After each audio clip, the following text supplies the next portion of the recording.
صرف 8 ارب ہیں انسان پوری دنیا میں جو بسے ہوئے ہیں، اور اس کے علاوہ اربوں خربوں ایسی مخلوق ہے کہ جس کو اللہ نے پیدا کیا ہے، اور اللہ فرماتے ہیں اس کا رزق بھی اللہ ہی کے ذمے ہے، اور وہ جانتا ہے کہ اس نے پیدا کہاں ہونا ہے، اس نے ٹھہرنا کہاں ہے، اس نے مرنا کہاں ہے، اس نے رزق کہاں سے لینا ہے۔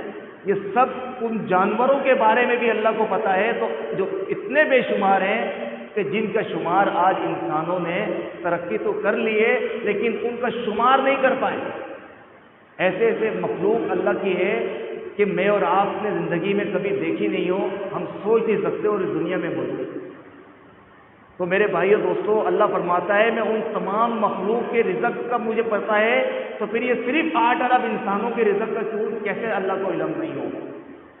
وہ اللہ رب العالمین شارک سے قریب ہے، انسان کے علیم بذات الصدور، قرآن کی آیت ہے کہ اللہ انسان کے سینے کے بھیدوں کو جانتا ہے، وہ سب جانتا ہے کہ انسان سوچتا کیا ہے۔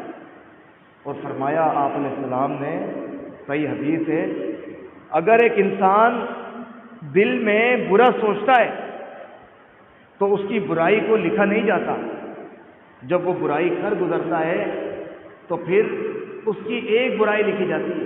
یہ صحیح نبی کریم کا فرمان ہے۔ اور فرمایا اسی طریقے سے اگر انسان نیکی کا ارادہ کرتا ہے، سوچتا ہے، تو اللہ رب العالمین اس کے لیے فرشتوں کو حکم دیتے ہیں کہ لکھ دو کہ اس نے ایک نیکی کر گزرا۔ اور فرمایا اسی طریقے سے اگر ایک انسان جب وہ نیکی کرتا ہے تو اس کو بڑھا چڑھا کر اخلاص کی وجہ سے لکھا جاتا ہے۔ تو اس آیت کے آخری لفظ کیا ہے؟ کل فی کتاب مبین۔ یہ جو انسانوں کا، جانوروں کو جو رزق جو اللہ فرماتا ہے میرے ذمے ہے، اور میں جانتا ہوں اس کی مرنا، اس کا ٹھکانا، اس کا کھانا، اس کا پینا، اس کا پیدا ہونا، تو اللہ فرماتے ہیں کل فی کتاب مبین۔ یہ کیا ہے؟ یہ ہر بات لکھی ہوئی ہے، کہاں پر؟ ایک واضح کتاب میں۔ کس میں؟ لوح محفوظ میں یہ سب لکھا ہوا ہے کہ کون کون سے جانور ہیں، ان میں سے کس کس کی کیا روزی ہے، اور اس نے کہاں سے اور کیسے کھانی ہے۔ پتھر میں بھی کیڑا پل رہا ہے، اللہ اس کو بھی روزی دے رہا ہے۔ تو سب اللہ نے لکھا ہے کہاں؟ لوح محفوظ میں۔ یہ لوح محفوظ کیا چیز ہے؟ یہ لوح محفوظ وہ ہے کہ اللہ کے نبی فرماتے ہیں ان اول ما خلق اللہ القلم، سب سے پہلے جو اللہ نے پیدا کیا وہ قلم کو پیدا کیا، اور اس کو کہا اللہ رب العالمین نے اکتب، لکھ۔ اس قلم نے پوچھا ما اکتب، میں کیا لکھوں؟ تو اس وقت اللہ رب العالمین نے فرمایا ما کان وما یکون، جو ابھی تک ہوا ہے تو وہ لکھ دے، اور جو قیامت تک ہوگا وہ سب لکھ دے۔ اب اس قلم نے ہر چیز لکھ دی ہے، نبی کریم فرماتے ہیں، اور جو اللہ نے لکھا ہے وہی ہونا ہے، نہ اس سے آگے کچھ ہو سکتا ہے نہ اس سے پیچھے کچھ ہو سکتا ہے۔ جو کل اللہ قرآن میں فرماتے ہیں ما یبدل القول لدی وما انا بظلام للعبید، ہماری بات بدلہ نہیں کرتی، ہم اپنے بندوں پہ ظالم نہیں ہیں، یہ اللہ قرآن میں فرماتے ہیں۔ تو جس قلم سے لکھا ہے، آپ اللہ کی ذات کی جب پہچان ہوگی کہ اللہ رب العالمین وہ ذات ہے کہ صحابہ نے پوچھا نا اللہ کے رسول قیامت کے دن اللہ تعالیٰ کیسے منہ کے بل چلائے گا؟ تو نبی کریم فرماتے ہیں وہ ذات جب پاؤں پہ چلا سکتی ہے تو وہ منہ کے بل بھی چلا کر جہنم میں داخل کرنے پر قادر ہے۔ تو وہ اللہ جب مٹی سے انسان کو پیدا کر سکتا ہے، یہ مشرکین مکہ کہتے تھے ہم تو مٹی مٹی ہو جائیں گے، مرنے کے بعد بوسیدہ ہڈیاں ہو جائیں گی، ہمارے مرنے کے بعد ہمارا دوبارہ حساب و کتاب نہیں ہوگا، کوئی جنت جہنم نہیں ہے، کیونکہ ہم جو مر گیا اس کی کہانی ختم ہو گئی۔ اللہ فرماتے ہیں جب ہم مٹی سے پیدا کر سکتے ہیں جب پہلی بار پیدا کر سکتے ہیں تو کیا مرنے کے بعد دوبارہ زندہ کرنے کی طاقت نہیں رہ سکتے؟ آگے اللہ فرماتے ہیں ذوق و طالب والمطلوب، اسی آیت کے آگے جو مانگنے والا ہے بیچارہ وہ بھی کمزور ہے، اور جس سے مانگ رہا ہے وہ بھی کمزور ہے۔ قبر کے نیچے مٹی بن چکا ہے، لوگ اس سے مانگ رہے ہیں، لیکن اللہ رب العالمین اس کو چھوڑ دیا ہے، اس سے غافل ہے۔ کیوں غافل ہے؟ کیونکہ اس اللہ کی پہچان ہی نہیں۔ ہمیں پتہ ہی نہیں اللہ کون ہے. ہم تو یہ سمجھتے ہیں جو دے اس کو اللہ بنا دو. سوچیں، محاسبہ کریں. اگر ہمیں رب کی پہچان نہیں ہوگی تو سوچو قیامت سے پہلے کتنا آئے گا جس کا نام دجال ہوگا. نبی کریم نے فرمایا وہ دجال ایک شخصیت کا نام ہوگا، اور وہ جو دجال ہوگا اس کے پاس طاقت اتنی ہوگی کہ وہ آسمانوں پر حکم دے گا تو برسے گا پانی، وہ زمین کو حکم دے گا تو ہریالی اگے گی. وہ ماں باپ، مرے ہوئے بہن بھائی، جو بھی انسان چاہے گا وہ ان کو، شیطان کو ان کی شکلوں میں پیش کر کے اس کے سامنے پیش کر دے گا. نبی کریم فرماتے ہیں 40 دن کا فتنہ ہوگا، اور اس کا پہلا دن 1 سال کے برابر ہوگا، دوسرا دن مہینے کے برابر، تیسرا دن ہفتے کے برابر ہوگا، اور پھر باقی دن عام دنوں کے برابر ہوں گے. تو جب انسان کو رب کی پہچان نہیں ہوگی، وہ دجال کو بھی رب کہے گا. وہ قبر دیکھے گا، لوگ کہہ رہے ہیں کہ دیکھیں نبی کریم نے فرمایا، حدیث ہے، ایک انسان، بخاری کی حدیث ہے، پتھر سے مانگتا ہے، اس کو دے رہا کون ہے؟ اللہ رب العالمین. وہ تو سب کو دے رہا ہے نا، وہ تو کافر کو بھی دیتا ہے. اس کی رحمت اتنی ہے کہ برس رہی ہے کہ وہ کافر کو بھی دیتا ہے. نبی کریم فرماتے ہیں اگر اس دنیا کی حیثیت اللہ کی نظر میں کوئی ایک مکھی کے پر کے برابر بھی ہوتی، اگر ہوتی، نبی کریم فرماتے ہیں اگر اللہ کی نظر میں کوئی اہمیت ہوتی اس دنیا کی تو اللہ کافر کو بھوکا مار دیتا. اگر اس کی کوئی اہمیت ہوتی تو محمد رسول اللہ صلی اللہ علیہ وسلم کے پاس محل ہوتا، ایسا محل کہ جس کے چاروں طرف نہریں بہری ہوتی، ایک طرف دودھ کی، ایک طرف شہد. اگر اس کی کوئی اہمیت ہوتی اس مال کی، اللہ فرماتے ہیں یہ مال آزمائش بھی بن جاتا ہے.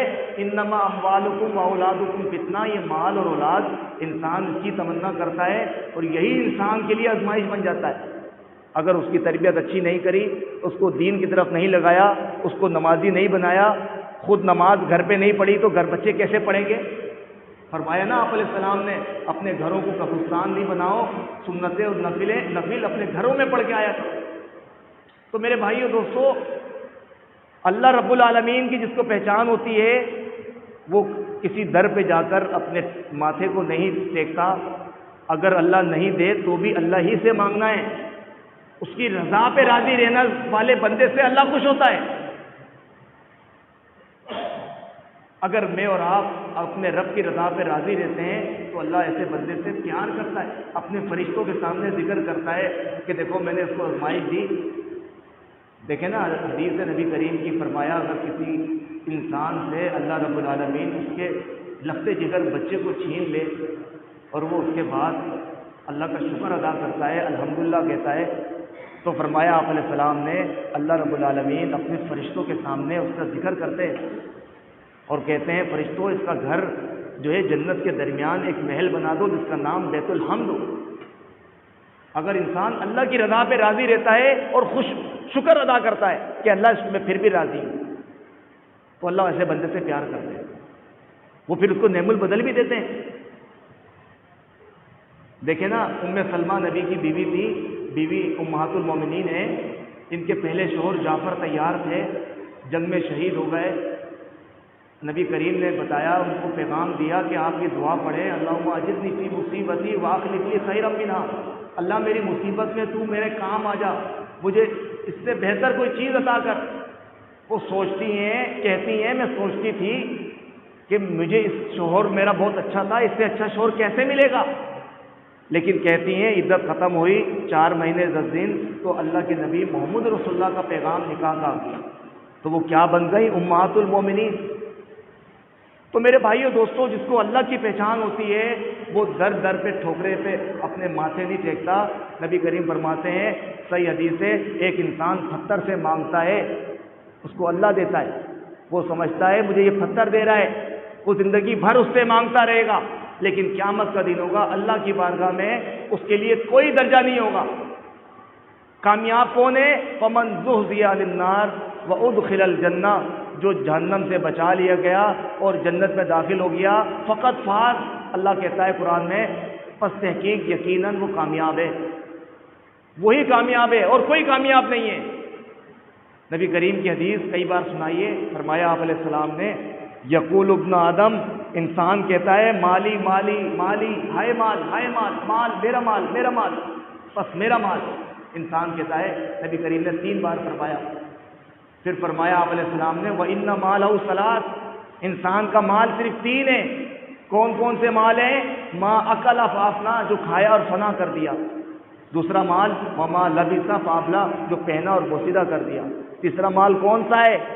جو جمع کر کے رکھا نہیں. فرمایا تیسرا مال وہ ہے او آتا فاقتنا، یہ اللہ کے راستے میں دیا اور ذخیرہ کر دیا اپنے لیے، جو اس کے کام آئے گا جب اس کی بیوی بچے کوئی کام نہیں آئیں گے. انسان اپنے کام نہیں آئے گا، اس وقت یہ نیکیاں اس کے کام آئیں گی. فرمایا آپ علیہ السلام نے او آتا فاقتنا، یا اس نے اللہ کے راستے میں دیا اور اپنے لیے ذخیرہ کر دیا. وما سوا ذالک، اور جو اس کے علاوہ ہے فہو ذاہب، نبی کریم فرما رہے ہیں وہ جانے والا ہے. وہ تارکہ للناس، وہ لوگوں کے لیے چھوڑ کے جائے گا اسے. وہ مر جائے گا. اب جو جمع کیا وہ اس کا نہیں ہے، وہ اس کے بیوی بچوں کا ہے، لوگوں کا ہے، اس کا نہیں ہے. اس کا کیا ہے؟ جو اچھا کھا لیا، اچھا پہن لیا. اور کیا فائدہ اس کا کہ اللہ نے اس انسان کو مال دیا، وہ جمع کر کے رکھ رہا ہے، کروڑوں پتی ہو گیا ہے، لیکن اپنی ذات میں نہیں لگا رہا. نبی کریم فرماتے ہیں اگر کسی بندے کو اللہ نے طاقت دی ہے تو اس کو چاہیے کہ وہ جو دنوں کا سردار، جو عید الاضحیٰ عید الفطر سے بڑا دن ہے، جو دن آج کا دن ہے، فرمایا اس کا اہتمام کرے، نئے کپڑے پہنے. جس کو اللہ نے طاقت دی ہے. سوچے ہم کیا اس کا کوئی اہتمام کرتے ہیں؟ کوئی. ہم نے ان نبی نے جو جن دنوں کی اہمیت بتائی ہم اس سے غافل ہیں. جو سردار ہے، فرمایا عید الاضحیٰ عید الفطر سے بڑا دن ہے جمعے کا. اس جمعے کی مقام یہ ہے جیسے عید کے دن روزہ رکھنا نبی نے منع کیا ہے، جو رکھتا ہے وہ مسلمان نہیں ہے، وہ نبی کا فرمانبردار نہیں ہے. اسی طرح صرف جمعے کو روزہ رکھنے سے نبی نے منع کیا ہے. یہ مقام ہے اس جمعے کا. سوچیں، محاسبہ کریں. ایک دور تھا آج سے کچھ عرصے پہلے جب جمعے کی چھٹی ہویا کرتی تھی تو دنیا اکثر یہاں کے معاشرے کے لوگ جمعے کی مسجد میں، چاہے وہ پورے ہفتے نماز نہ پڑھیں، جمعے کی نماز پڑھنے مسجد میں آیا کرتے تھے. ماحول بنتا تھا. لیکن آج جمعے کا دن ہے، لوگ اپنے مال کے چکر میں مصروف ہیں، اپنے رب کے گھر کو بھلا دیا. اور اگر جمعہ پڑھنا ہے تو کیسے پڑھتے ہیں کہ بھائی صرف اینڈ ٹائم پر پہنچنا ہے اور نماز پڑھنی ہے صرف 2 رکعت. تو میرے بھائیو دوستو، بس خلاصہ کلام یہی ہے کہ اللہ قرآن میں کہتے ہیں وَمَا مِن دَابَّةٍ فِي الْأَرْضِ، یہ جانور جتنے بھی ہیں زمین پر، إِلَّا عَلَى اللَّهِ رِزْقُهَا، اللہ پر ہے ان کا رزق کا ذمہ. وَيَعْلَمُ مُسْتَقَرَّهَا وَمُسْتَوْدَعَهَا، وہ اللہ کو ان تمام جانوروں کی تعداد کا بھی پتہ ہے، ان کے مرنے کا بھی پتہ ہے، ان کے پیدا ہونے کا بھی پتہ ہے. اللہ کو ہر چیز کا علم ہے. ان جانوروں کے بارے میں کہ جو آج کمپیوٹر کے لوگ ہیں، بڑے جہازوں کو اڑا رہے ہیں، لیکن ان کو جانوروں کی تعداد نہیں پتہ. ایسے جانور ہیں جو انسانوں نے دیکھا نہیں ہوگا. وہ اللہ کی مخلوق ہے، اس کا رزق اللہ کے ذمے ہے. تو پھر انسان صرف 7 سے 8 ارب ہیں، کیا اللہ ان سے غافل ہے؟ نہیں. اللہ سب کو جانتا ہے، سب کے جو سوچتے ہیں وہ بھی اللہ جانتا ہے. اور کل فی کتاب مبین، یہ ہر بات جو ہے لوح محفوظ میں لکھ دی گئی ہے. یہ لوح محفوظ کیا ہے؟ یہ وہ ہے جس میں اللہ نے تمام جانوروں کے بارے میں بھی لکھا، میرے آپ کے بارے میں بھی لکھا ہوا ہے. ہمارا نصیب مقدر جو رب نے لکھا ہے، جیسے رب مکمل ذات ہے ایسے اس کی بات بھی مکمل ہے. میں اور آپ اس کو دھوکہ نہیں دے سکتے اپنے رب کو. اگر انسان دعا کرتا ہے تو اس سے تقدیر نہیں بدلے گی، اللہ کا لکھا ہوا نہیں بدلے گا.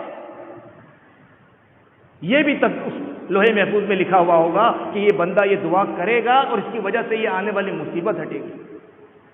مطلب وہ بھی لکھا ہوا ہے اس میں ہر انسان کے بارے میں. آخری حدیث سنا دوں، بات طویل ہوگی. فرمایا نبی کریم نے، صحیح حدیث ہے، اس کو پہچانو گے اللہ کی پہچان ہوگی. کیا فرمان ہے؟ نبی کریم فرماتے ہیں انسان ایک اپنی ماں کے پیٹ میں، مرد ہو یا عورت، 120 دن 4 مہینے کا ہوتا ہے، ابھی صرف پیٹ میں ہوتا ہے. اس کے بارے میں 4 باتیں لکھ دی جاتی ہیں، وہ جنت میں جائے گا یا جہنم میں. وہ بدبخت ہے یا خوشبخت ہے، وہ روزی کتنی کمائے گا، اس نے کب مرنا ہے؟ یہ علم کس کو ہے؟ اللہ کو ہے، یہ اس کے بارے میں لکھ دیا جاتا ہے۔ اس بات سے کیا سمجھ آتا ہے کہ لوہے محفوظ میں ہر بات لکھی ہوئی ہے، کہ مطلب اب ایک بات سمجھا دوں، اگر اللہ نے سب لکھا ہوا ہے تو پھر چھوڑ دے، کیا نمازیں پڑھیں؟ اللہ نے لکھا ہوا ہے کہ بھائی میں چوری کروں گا تو یار پھر میرا کیا قصور ہے؟ ایک بات شاید دماغ میں آئے تو دیکھیں، لفظ پہ غور کر لیں۔ اللہ نے جب قلم کو پیدا کیا تو اللہ نے یہ نہیں کہا کہ یہ لکھو کہ یہ بندہ جنت میں، وہ جہنم میں جائے گا، وہ کالا پیدا ہوگا، وہ گورا ہوگا۔ اللہ نے فرمایا جو قیامت تک ہوگا وہ لکھو۔ قلم کو طاقت دی، قلم جیسے رب مکمل ذات ہے تو قلم نے لکھا جو ہوگا اور جو ہوا ہے۔ اللہ نے مسلط نہیں کیے فیصلے انسان پر، انسان کو پورا اختیار دیا ہے۔ اِنَّا هَدَيْنَاهُ السَّبِيلَ، قرآن میں اللہ کہتا ہے ہم نے دونوں راستہ دکھائے، اما شاکرا و اما کفورا، چاہو تو شکر گزار بنو، چاہو تو انکار والے بن جاؤ۔ میرا آپ کا کام کیا ہے؟ ہم صبح نکلتے ہیں کام کے لیے، شام کو آئے محنت کر کے جو ہمیں رب نے دیا، یہ ہمارے رب نے ہمارے لیے نصیب میں لکھا تھا۔ لیکن گھر پہ بیٹھے رہے اور سوچیں کہ ہمارے رب ہمیں روزی لا کے دے گا، نہیں۔ لیکن ہم نماز کے لیے سوچتے نہیں ہیں جس طرح ہم گھر اپنے کام کے لیے، اپنے پیٹ کے لیے سوچتے ہیں۔ یہ 5 نمازیں ہر مرد عورت عاقل بالغ پر فرض ہیں، جس کی معافی نہیں ہے۔ سوچیں میں اور آپ اس سے کتنا غافل ہیں۔ شاید میں اور آپ یہ سوچ رہے ہیں کہ ہم تھوڑے بوڑھے ہوں گے پھر ہم سوچیں گے نماز کا اور داڑھی کا اور تقوی کا، تو یہ محاسبہ کرنا چاہیے۔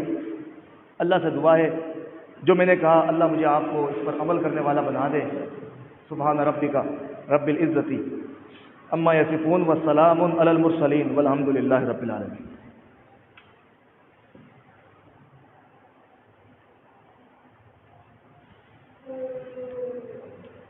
ان الحمد للہ نحمده ونستعینه ونستغفره ونؤمن به ونتوکل علیہ ونعوذ باللہ من شرور انفسنا ومن سیئات اعمالنا من يهده الله فلا مضل له ومن يضلل فلا هادي له واشهد ان لا اله الا الله وحده لا شريك له واشهد ان محمدا عبده ورسوله اللهم صل على محمد وعلى ال محمد كما صليت على ابراهيم وعلى ال ابراهيم انك حميد مجيد اللهم بارك على محمد وعلى ال محمد كما باركت على ابراهيم وعلى ال ابراهيم انك حميد مجيد ربنا آتنا في الدنيا حسنه وفي الآخرة حسنة وقنا عذاب النار ربنا ظلمنا انفسنا وإن لم تغفر لنا وترحمنا لنكونن من الخاسرين۔ اللہ ہمارے گناہوں کو معاف فرما دے، اللہ ہمیں پکا سچا نمازی بنا دے، اللہ ہمارے جو بھی پریشان ہیں اللہ ان کی پریشانیاں دور فرما، اللہ ہمارے تمام جائز ضرورتوں کو تو اپنی رحمت سے پورا فرما، اللہ ہمیں اپنی شکر ادا کرنے کی توفیق عطا فرما۔ اللہ جو میں نے کہا ہے اللہ مجھے آپ کو اس پہ عمل کرنے والا بنا دے۔ سبحان ربک رب العزت عما یصفون والسلام علی المرسلین والحمد للہ رب العالمین۔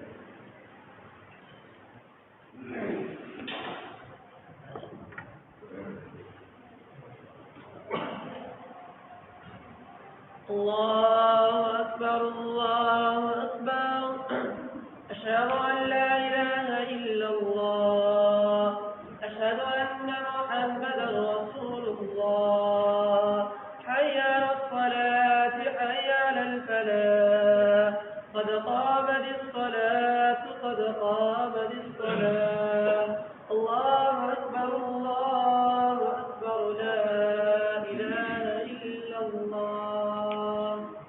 مل جائیں برابر اللہ اکبر۔